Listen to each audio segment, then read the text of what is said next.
A number of members of the Yazidi communities worked with our troops at the height of the Iraq War. They were translators. And because of their valiant service, because many of them put themselves in grave danger, there were special provisions made in law to allow them to have visas and citizenship in the United States. Interestingly, through convergence of factors, many Yazidis settled in my hometown of Lincoln, Nebraska. I've known the community for many years prior to this horrific assault that's occurred on them, this systematic attempt to exterminate the Yazidi ancient faith tradition as well as the Christian tradition that is occurring in Iraq as well as in Syria and the ISIS-held areas. The community is very grateful to be here in America. About a year and a half ago, I had a number of the young men who had served as translators come to see me. Their mothers, their sisters, their family members were trapped on Mount Sinjar. You may remember the incident. Thousands, and they were in dire need, and they were under threat of being murdered by ISIS.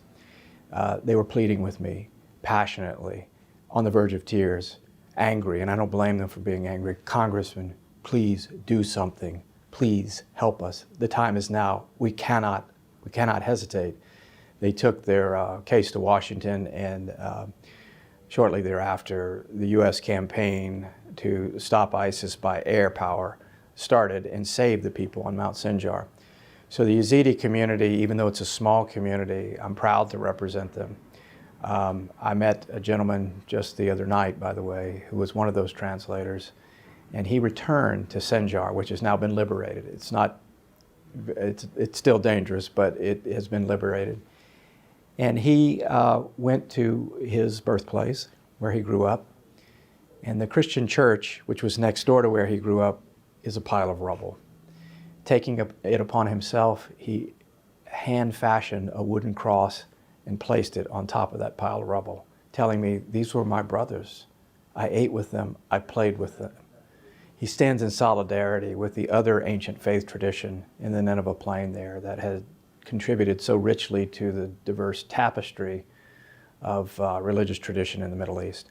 One of the reasons that this genocide resolution is so important is that when there is a systematic attempt to exterminate another group of people, it's not only an injustice, it's an assault on human dignity and therefore a threat to civilization itself. So I'm very proud of the House of Representatives for unanimously passing this. It's very hard to pass anything, much less do it unanimously, but it is a clear statement of resolve by the House of Representatives to label this what it is, a genocide against Christians, Yazidis, and other faith traditions.